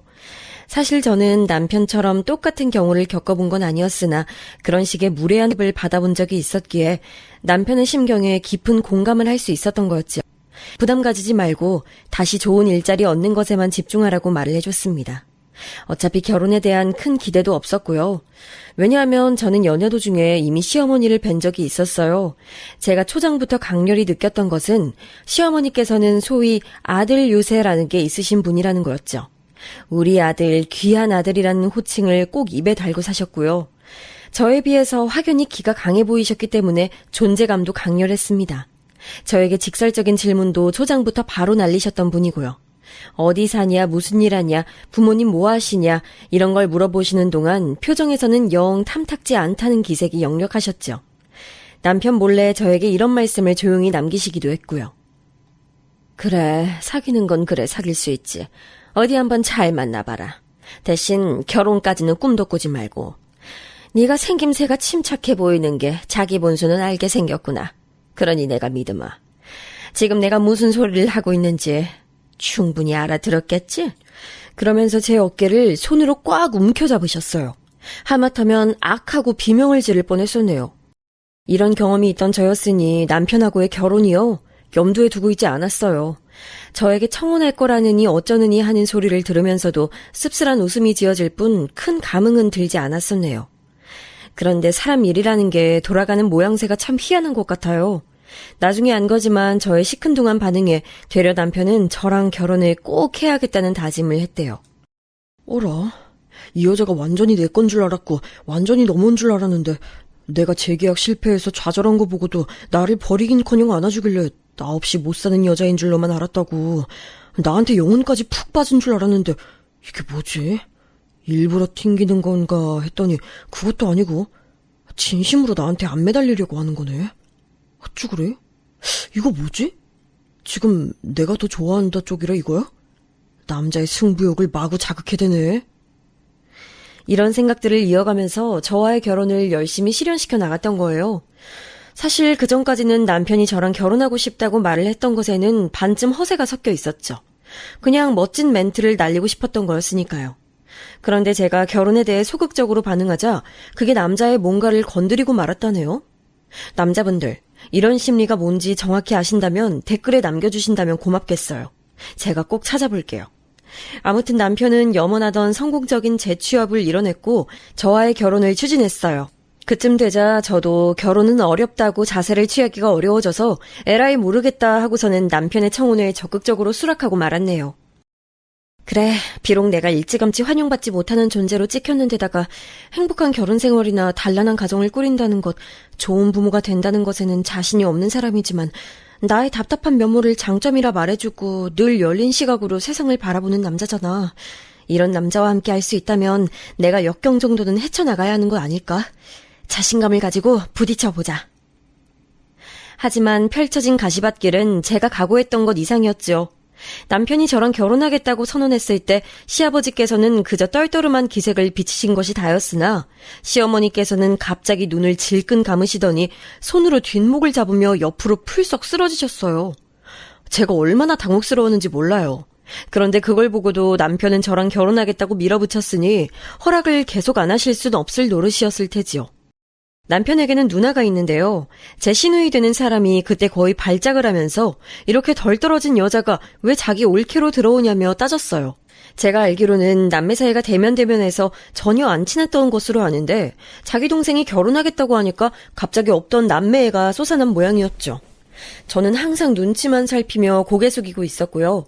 제가 저 자세로 나간 이유라면 소심하고 유약했던 성정 탓뿐만 아니라 집안 배경에 자신감이 없었기 때문이었을 거예요. 단지 내세울 것 없고 별 볼 일 없는 집안에 그치는 게 아니고 제가 친정 식구들하고 워낙 안 가까웠기 때문에 이런 일을 겪을 때 제 편을 들어줄 가족이 없어서 기가 죽었죠. 저 어렸을 때부터 사이가 나쁘셨던 부모님, 가출을 반복하며 집안 살림 거덜낸 오빠, 마찬가지로 사고 쳐대면서 집에 붙어있는 꼴을 본 적 없던 언니. 다들 예나 지금이나 한결같이 서로에게 관심이나 애정이 없었어요. 천성들이 본래 그랬던 것인지 저를 제외하면 다들 정이 없는 성격들이었고요. 저만 집안에서 이단아였기 때문에 이런 저를 포용해준 남편에게 유독 끌렸으며 결혼을 하기로 한 이상 끝까지 밀고 나가겠다는 결심이 섰던 것 같네요. 결국에는 내가 이런 배우다 말고 잘하다 만 것 같은 반푼이를 내 며느리로 들이고 말았구나. 아유, 내 팔자야. 제가 어머님 보시기에 많이 부족한 거 알고 있습니다. 하지만 앞으로 부족한 부분들을 열심히 채워나갈 테니까 기회를 주세요. 정말로 결혼 생활 잘해 보일게요. 네가 열심히 뭘 어떻게 잘할 건데? 어따 대고 어머님이라고 벌써부터 그러는 거야. 아우, 요 맹랑한 것 봐라. 내가 네 엄마니? 그렇다고 제가 여사님이라고 부를 순 없잖아요, 어머님. 제 엄마를 성의껏 모신다는 생각으로 성실한 며느리가 될게요. 세상에, 내가 진짜 할 말이 없구나. 아주 대단한 의미로 나를 할 말을 잃게 만들었어. 아들 번듯하게 잘 키워놨더니 어디서 이딴 게 들러붙어서는 다 망쳐놓는 것인지. 아유, 앞으로를 생각하면 머리가 아프네. 좌불안석인 결혼 과정이었지만 전 그럼에도 좋았어요. 이제 인생의 2막이 열린다는 실감이 들었고 이상적인 가정을 꾸리겠다는 기대감이 들었으며 시댁 식구들이 제 가족이 됐다는 생각으로 벅찼거든요. 하지만 시어머니께서는 저처럼 생각을 전혀 안 하신 모양이었죠. 초장부터 저를 엄청 갈궈대셨어요. 앞으로 고생 제대로 시켜줄 테니까 각오하라면서 일을 빡빡 가시는 모습에 제가 등줄기에 소름이 돋았던 적도 있었네요. 제가 집안일을 하나부터 10까지 다 잘하고 있는지 늘 감시하시고 확인하려고 드셨으며 남편에게 밥상을 어떻게 차려내고 있는지도 죄다 점검하셨어요. 참고로 저희 신혼집이랑 시댁이 가까웠고요. 그렇기에 마땅히 될 핑곗거리가 없어서 저는 시어머니께 불려가기 일쑤였죠. 어느 날 저에게 볶음 요리를 알려주시겠다고 해서 시댁에 갔던 때는 앞머리가 치렁치렁한데 아직도 안 자르고 뭐 했냐고 시어머니께서 윽박을 지르셨고 제가 다음에 자르고 오겠다고 했더니 보기만 해도 답답하시다며 부엌 가위로 제 앞머리카락을 싹둑 잘라버리셨어요. 저는 삽시간에 앞머리가 이마의 맨 윗부분만 가리는 바보 같은 모양새가 돼서 놀란 마음에 눈물을 보였었죠. 그랬더니 나약하게 눈물이나 질질 짠다면서 저를 또 구박하셨고요. 당한 수모라면 단순 열거만 해도 내용이 엄청 길어질 거예요. 그 정도로 제가 고되게 당했고 참다 못해서 남편한테 이런 거 말하면서 제발 조치를 취해달라고 했더니 하루 종일 회사에서 일하고 온 사람에게 왜 그런 피곤한 소리를 하냐며 시어머니의 말씀을 며느리가 따르고 사는 건 당연한 거니까 저보고 참으라 그랬어요. 너무 힘이 빠지더라고요. 그런데 얼마 후 제가 임신 사실을 알게 됐죠. 병원에 가봤다가 깜짝 놀랐어요. 저는 끽해야 8주나 됐을까 그렇게 생각했었는데 14주라고 하는 거예요. 배가 겉으로 크게 안 나오는 산모들이 있는데 제가 그런 경우라고 했죠. 임신한 생명은 아들이었고 이때 처음 칭찬을 들었어요. 첫 방에 딸 안 가지고 아들 가진 건 잘했네. 최소한 눈치는 있나 보구나. 시어머니께서 그런 말씀을 하시는데 그게 뭐라고 저는 또 그 앞에서 고개를 열심히 끄덕여 보였는지 모를 일이에요. 임신 후기로 갈수록 제가 몸이 너무 안 좋아지는 바람에 어쩌다 보니 시집살이에서는 해방되어 살 수 있었고요. 출산 후에도 한번 몸이 크게 아파서 조용히 살았다가 아이가 2돌 지나면서부터는 다시 고생 시작이었네요. 아이 돌보는 것만으로도 벅찬데 제가 온갖 집안일도 독박이었고 시댁에 가서 수발 들고 사람 미치게 하는 시집살이였고 정신이며 육신이 남아나질 않았어요. 그래도 저 이게 평화를 지키는 길이라고 믿으며 참았습니다. 아이가 걷고 뛰고 말문 트이고 나서부터는 그래도 제 숨통 역시 트였으니 상황이 좀 나아졌고요. 생각도 못했던 부분은 저희 아들이 자기 할머니를 싫어한다는 것이었어요. 더 아기 적에는 안 그랬었는데 이제 머리가 크고 활동량도 늘어나면서부터는 희한하리만치 자기 할머니를 경계하더라고요. 저는 영문을 모르겠으니까 눈치만 보이고 아무리 예쁜 손자라도 자꾸만 그렇게 나오니까 시어머니께서도 슬슬 심기가 불편해지신 모양이었죠. 아이가 예민하단 핑계를 대면서 은근히 시댁에 안 가는 수법을 제가 한창 쓰고 있던 시기였어요. 그런데 어느 날 시어머니께서 요새 들어 입맛이 통 없으시다며 제가 말아준 시원한 비빔국수 한 그릇 먹으면 입맛이 다시 돌아올 것 같다는 말씀을 하시는 거예요. 이틀 연속 그렇게 말씀하셔서 제가 너무 난감했어요.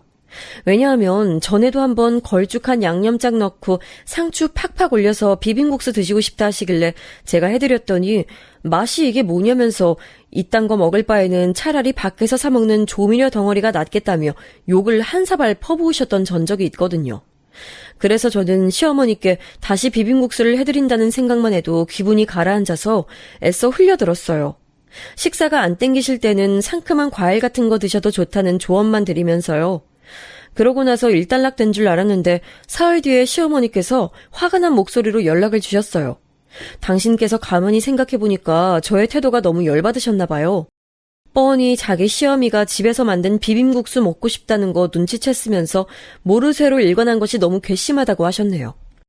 솔직히 맛에 자신이 없어서 타박만 들을 것 같다고 말씀드렸더니 음식은 맛보다 정성이라고 하시대요. 분명히 일전에는 맛대가리 없는 것보다 짜증나는 건 없다고 하시면서 저를 무섭게 째려보셨으면서 남편은 저한테 그까지 비빔국수 해드리는 게 뭐가 그리 어렵냐고 하면서 자기 모친이 비빔국수 스스로 못 해드셔서 그러는 게 아니라 며느리의 정성이 담긴 손맛을 느끼고 싶어 하신다는 걸 모르냐는 논리로 저를 힐난했어요. 상황이 이렇게 되자 저도 이까지 비빔국수 하나가 뭐라고 왈가왈부 말들이 나오나 싶어져서 그냥 시어머니께 비빔국수 해드리겠다고 제가 내일 점심때 대구로 가겠다고 그랬습니다. 그런데 시어머니께서는 저희 집으로 당신이 직접 오겠다고 하시더군요. 너는 계란 후라이 한 개만 묻혀도 온갖 부산을 다 떨면서 부엌 해집어놓는 천하의 망충이잖니.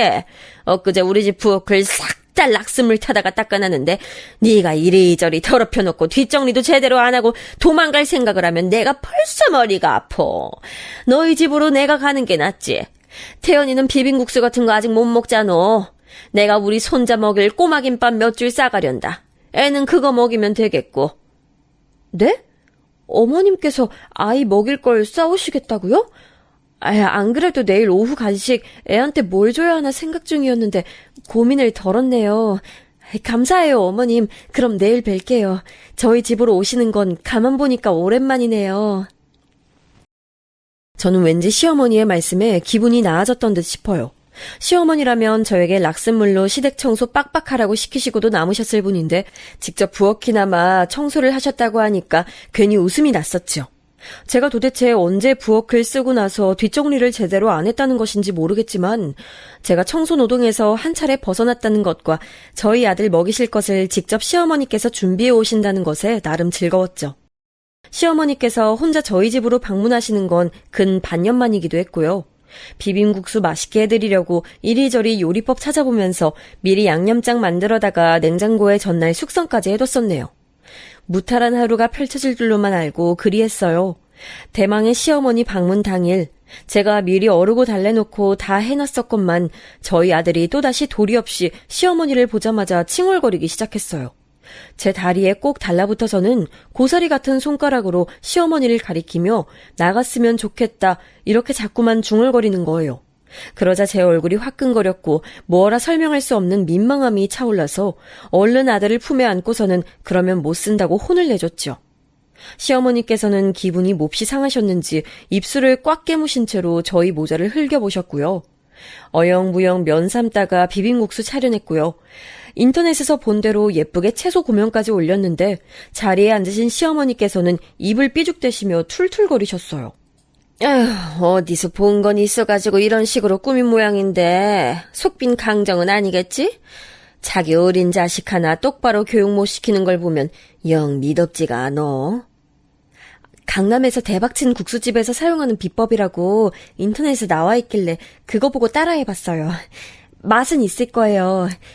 그보다 어머님, 태연이가 꼬마 김밥에 관심을 보이네요. 알록달록하게 예쁜 모양이 아이 눈에도 맛있어 보이나 봐요.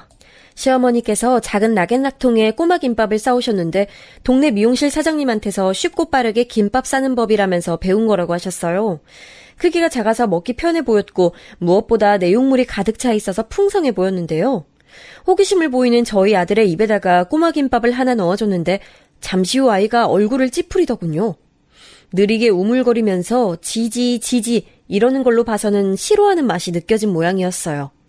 비빔국수를 한 젓가락 먹기 시작했던 참이라 제가 무심코 손바닥을 아이 턱에 갖다 댔고 그렇게 저희 아들이 퇴퇴 뱉어낸 걸 받아냈죠. 가만 보니까 당근 때문에 그런 것 같더라고요.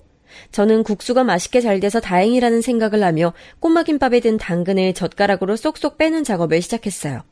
그래야 저희 아들이 먹을 수 있을 테니까요. 그런데 그 사이에 아이가 또 손가락질을 하면서 시어머니를 향해 할망구야 이렇게 웅얼거렸어요. 제 심장이 철렁 내려앉았죠. 도대체 그런 말은 어디서 배워다가 쓰는 건지 알 도리가 없어서 저는 시어머니께 죄송하다고 아이가 이런저런 말들을 써보고 싶어하는 한창 때라서 이런 것 같다고 말씀을 드렸고요. 시어머니께서는 국수를 후루룩 하시다가 멈칫하신 상태였어요. 제가 당근을 다 빼낸 꼬마김밥을 이윽고 저희 아들의 입에 쏙 넣어주려는 순간 거센 호통이 들려왔습니다. 너 지금 이게 아까부터 뭐하는 짓이야? 버르장머리 하나 없이 이게 뭐하는 개짓거리냐고? 네? 어머님, 제가 뭘 어쨌다고 그러시는 건가요? 아이가 아무래도 당근을 잘 못 먹는 것 같아서 빼고 있는 것 뿐인데요. 그거 다 채 썰어다가 기름 둘러서 달달 볶고 김밥에 넣은 내 정성은 생각 안 하니? 애가 안 먹으면 그걸로 장땡이야? 할머니가 손수 만든 음식인데 애가 열심히 먹어보려는 신용이라도 하도록 네가 도와야 할 거 아니야? 너 혹시 일부러 지금 내가 만든 음식 해집어 놓으려고 수쓰는 건 아니지? 도저히 애 입에서 나올 법한 단어가 아니게 나오는 것도 수상쩍고 날 미워하도록 네가 얼마나 가진 수를 쓰면서 애를 세뇌시켰는지 내가 소상히 알아봐야겠구나. 내가 그동안 너무 안일했음이야. 에라이 망할 것. 이딴 맛대가리 하나 없는 국수나 차려내는 주제에. 시어머니께서 비빔국수 그릇을 밥상 위에서 휙 엎으셨어요. 면을 빨리 잡수시는 터라 이미 반절 이상 없어져 있었기에 쏟아져 나온 건 얼마 되지 않았지만 그 광경을 보자 삽시간에 눈물이 핑 돌더군요. 음식을 만든 사람의 노력을 운운하신 분께서 왜 제가 직접 전달부터 신경 써서 만든 음식을 이리도 매정하게 내팽개치실 수 있었던 걸까요? 저는 아이가 이런 비교육적인 현장을 보면 안 될 것 같아서 일단 방에다가 데려다 놓으려고 했어요. 그런데 그때 저희 아들이 마침 시어머니를 똑바로 보면서 인상을 팍 쓰고는 당장이라도 울음을 터뜨리려는 듯 칭얼대기 시작한 거예요. 그러자 시어머니께서는 더욱 화가 나셨는지 저희 아들 보고 당장 뚝 그치라면서 윽박을 지르셨고요. 아이가 무서워하는 것 같아서 얼른 품에 안고 방에다가 데려다 놨어요. 장난감들을 보자 금세 안정이 됐는지 표정이 풀렸길래 잠시만 거기 있으라 해놓고서 저는 다시 난장판이 된 곳으로 갔고요. 시어머니께 이건 옳지 못하셨다고 잘 말씀드릴 참이었어요. 그런데 시어머니께서 제가 자리로 돌아오자마자 저의 몫이었던 국수 그릇을 집으시더니 그걸 저한테 날리셨어요. 저는 외마디 비명을 지르며 제 옷을 몽땅 더럽히고서는 바닥에 떨어진 국수 그릇을 멍하게 쳐다봤고요. 어머님, 정말 너무하시는 거 아닌가요? 오늘 뭐 기분 나쁘신 일 있으셨어요? 대체 왜 이러시는 거예요? 아까 아이가 겁먹은 것도 못 보셨냐고요? 뭐야? 뭐가 어쩌고 저째? 당장에 가타부타 말 않고서 죄송합니다. 제가 잘못한 걸 일러주시면 배우겠습니다. 이렇게 나와도 시원치 않을 판국에 네가 지금 뭐라고 짓거려대는 거야? 감히 어디다 대고 소리를 질러? 오호라, 네가 오늘 아주 나를 잡았다 이건디? 한동안 내가 네 방만함을 봐줬더니 이렇게 기가 살아서 멋대로 굴 줄 내가 어느 정도 예상은 했다만 자기 할머니를 공경하지 못하도록 자식 교육을 더럽고 악랄하게 시켜놓고서는 이제 밥상머리 교육까지 거지같이 하고 있어? 네가 그러고도 정신 똑바로 박힌 아이 엄마라고 할 수 있겠니? 아이가 어린이집에서 어떻게 뭘 배우는지, 어떤 것에 호기심을 보이고 습득이 빠른지 그런 걸 다 잡아내지 못한 제가 부족한 엄마인 건 맞아요. 네, 이런 부분 인정하겠습니다. 하지만 저는 맹세코 제 아들한테 어머님 미워하라고 시킨 적도 없고 조종한 적도 없어요. 되려 아이 앞에서 어머님을 안 좋게 얘기했던 사람이라면 엄마인 제가 아니라 아이 아빠일 테죠. 네가 지금 하다 못해서 나랑 내 아들 사이를 이간질하려고 들어? 그런 추잡스러운 짓까지 시도를 하고 있는 거니? 뻔뻔하게 내 바로 앞에서? 너 앞으로 애 교육에서 일절 손 떼라. 너같이 못 배워먹은 집구석에서 자란 반푼이가 애초에 우리 집안의 핏줄을 가리킨다는 것 자체가 어불성설이었어. 지금까지 대체 애새끼 교육을 어떻게 시켜놨길래 이 지경이 이 꼴이냐고? 말씀을 이어가다 보니 점층적으로 분노에 차신 시어머니께서는 저희 아들을 겨냥해 애새끼라고 지칭하셨고 제가 그것에 너무 화가 나서 눈에 힘주고 주먹을 꽉 쥔 채로 시어머니를 똑바로 쳐다봤어요. 그리고 그 다음 순간 제 오른뺨에 거세게 장렬하는 고통을 느껴야 했습니다. 손을 번쩍 치켜드신 시어머니께서 제 뺨을 그대로 후려치신 것이었죠. 머리가 웅웅 울려댔고 사고회로가 정지돼서 저는 돌아간 고개를 가만히 둔 채 멍하게 있었어요. 시어머니께서는 처음부터 제가 마음에 안 들었고 못 믿어왔는데 갈수록 부족한 모습을 보게 돼서 열불이 터진다는 혼잣말을 하고 계셨어요. 앞으로는 작정하고 저를 개념이 넘치는 며느리로 개조시킬 거라면서 비릿한 미소를 지으시더군요. 맞아서 돌아갔던 고개를 천천히 바로 하면서 시어머니의 그 미소를 발견한 제가 금세 따라서 미소를 짓고 말았습니다. 그 짧은 찰나에 제가 그간 유지해왔던 이성의 끈이라는 것이 뚝 끊겼거든요. 인내라는 이름으로 유지해왔던 그것, 지난 시간 동안 참고 또 참고만 살아온 제 자신이 너무 비참하고 초라하게 느껴져서 그냥 끊어버리기로 했어요. 아이한테 부끄러운 모습을 보이는 엄마로 계속 살고 싶지도 않았고요. 시어머니께서는 비빔국수도 똑바로 못 만들고 자식 교육도 똑바로 못 시키는 주제에 뭘 기분 나쁘게 실실 웃고 있냐면서 저에게 한마디 날리셨는데 제가 그 소리 듣자마자 오른손을 들어 올렸어요. 그리고는 조금의 망설임도 없이 감히 시어머니의 뺨을 쳐버렸습니다. 이로써 돌아올 수 없는 강을 건너게 됐죠. 두렵지 않았고 후련함만 있어서 스스로가 놀라웠어요. 알 수 없는 고향감이 제 속에서 스멀스멀 차오르더군요. 너 지금 무슨 짓을 저지르는 거야? 이게 머리가 아예 돌아버렸나? 어디 시어미에게 손찌검을 하는 하극상을 벌여! 네가 정녕 세상 하직하고 싶어서 이러니? 내가 지금 당장이라도 우리 집안에서 쫓아낼 수 있어. 이혼당하고 싶지 않으면 무릎 꿇고 잘못을 빌어. 홧김에 눈 돌아서 실수한 건 내가 너그러이 눈 감아주마. 저는 그럴 생각이 없는데 왜 자꾸 혼자 북치고 장구치고 다 하세요. 제가 전부터 생각한 건데 어머님은 일반인으로 사시기엔 아까운 인재예요. 개그맨 같은 거 하셨으면 잘 나가셨을 것 같은데 일단 철판 깔고 말씀하시는 걸 잘하니까 기본 조건을 갖추신 셈이죠. 저도 모르게 말이 술술 나가고 말았어요. 그동안은 밤에 자려고 누웠는데도 가슴이 너무 답답해서 잠이 안 올 때 머릿속으로만 상상해왔던 속 시원한 일침이었는데요. 드디어 현실에서 제가 제 입을 통해 제 목소리를 낸 순간이었죠. 한번 터뜨리고 나니까 그 다음은 쉽더군요. 이래서 뭐든 처음이 어렵지 두 번은 안 어렵다는 말이 있나 봐요. 예상치 못한 저의 반응에 깜짝 놀라신 시어머니의 넋이 나간 얼굴을 보며 제가 신랄하게 말했죠. 자꾸 비빔국수 어쩌고 그러시는데 아까 자리에 앉자마자 순식간에 후루룩거리면서 잘 드시는 분은 그러면 어머님이 아니라 잠시 왔다 간 쌍둥이라도 되나 보죠? 뱃속에 두둑하게 비빔국수 넣어두고선 맛지적 하시는 거 너무 설득력 없어요. 자식 교육을 제가 못 시켰다고요? 아, 죄송해요.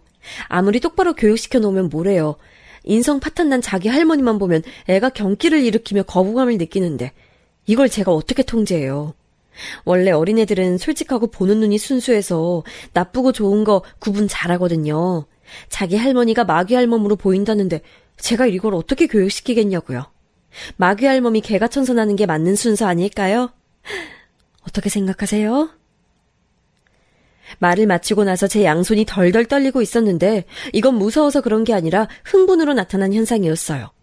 갑자기 될 대로 되라는 생각을 하고 나니까 더 이상 꺼려질 것도 없어서 저를 향해 눈을 사납게 치켜뜨시는 시어머니의 표정도 두렵지 않게 느껴졌고 이혼이라는 단어에도 평안하기만 했죠. 네가 밀쳐 날뛰는구나. 이게 바로 네 본색이었던 거야. 근본이 천해 보이더니 역시나 내가 이럴 줄 알았지. 이혼당하고 싶어서 너 환장이라도 했니? 내 말이면 꿈뻑 죽는 우리 아들을 알면서도 네가 이렇게 까분다 이거지? 뭐요? 그 마마보이요? 자기 엄마 말이면 꿈뻑 죽는 남자를 매력있다는 여자도 세상에 있을까요? 저랑 이혼하고 나면 과연 새 여자 만나서 재혼이나 할 수 있을까요? 아직도 현실 파악을 못하셨네요. 제가 할 수 있게 도와드릴게요. 그 현실 파악이라는 거. 제가 먼저 이혼하고 싶다고 말하고 싶어서 입이 근질거렸는데 어머님께서 협조적이신 것 같아서 다행이에요. 이혼하겠습니다. 잘 먹고 잘 사세요.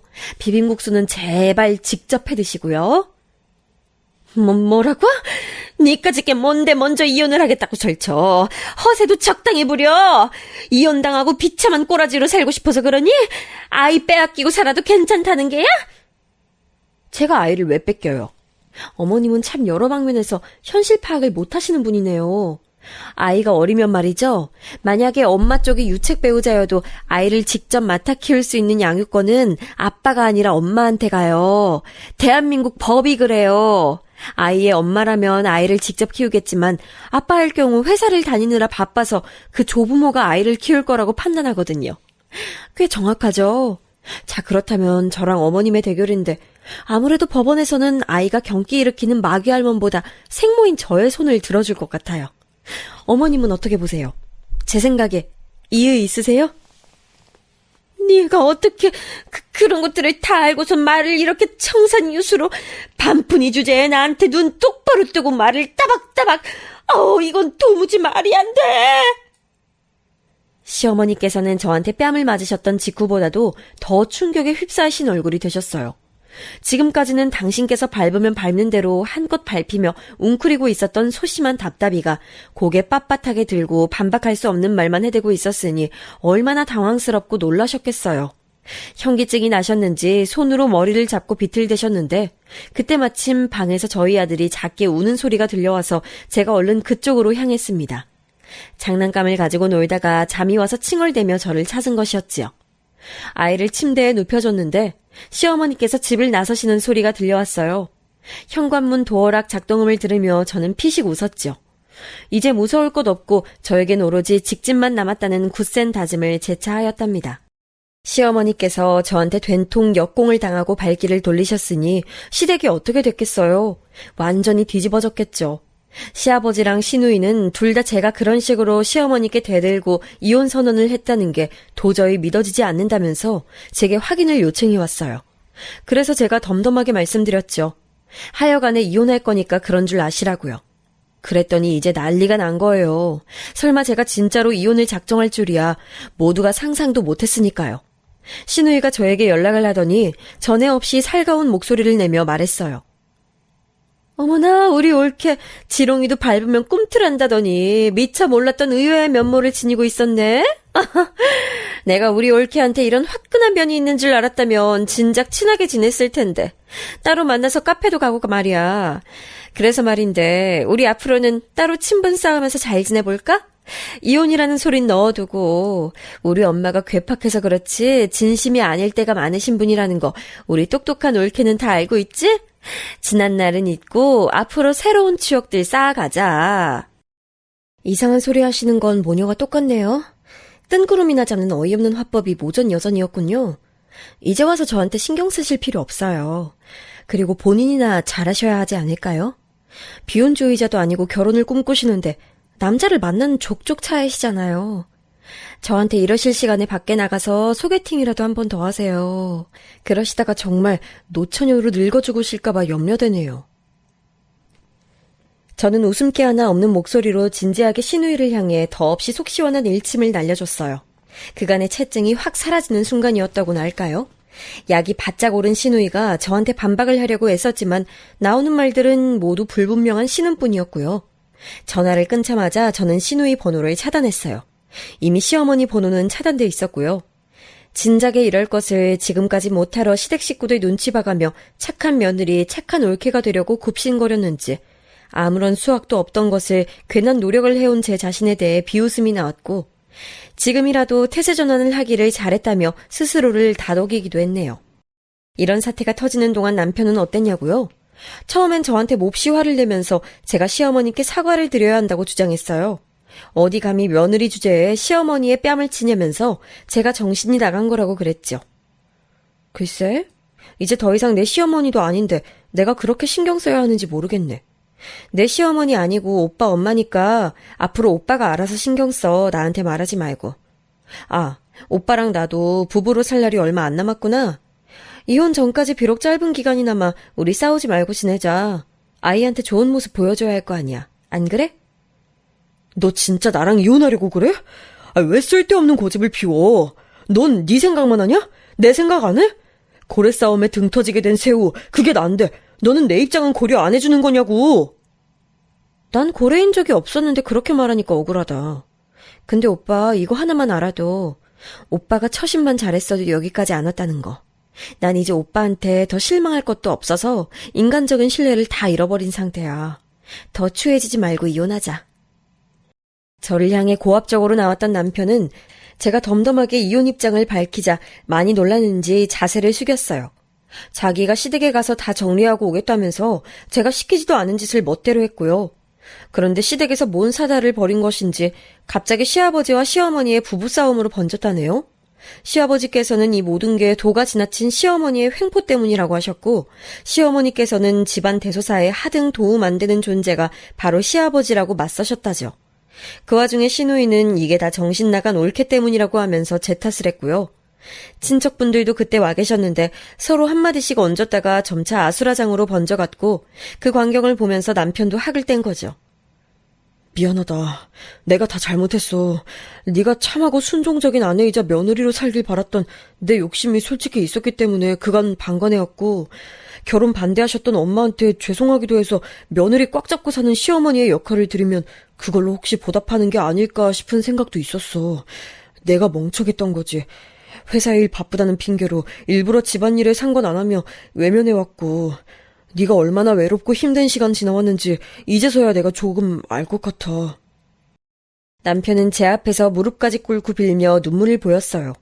그런 모습은 처음 보는 거라서 기분이 묘해지더군요. 저는 이미 질릴 대로 질렸으므로 무조건 이혼하고 싶다는 입장을 고수했고요. 그랬더니 남편이 앞으로 2번 다시 제가 시댁 식구들 안 보고 살 수 있게 하겠다면서 월급 들어오면 아예 저한테 전액 다 입금하고 자기는 제가 주는 용돈 받으면서 그걸로 살겠다고 했어요. 설마 그렇게까지 처절하게 굽히며 나올 줄은 예상 밖이었기에 제가 흔들렸죠. 저는 워낙 친정 식구들로부터 가족의 정을 못 받고 살아왔기 때문에 제가 꾸린 가정이라는 것 자체에 애착이 사실은 강했어요. 그러니까 시어머니의 폐악에도 꿋꿋이 버텨왔었던 거겠죠.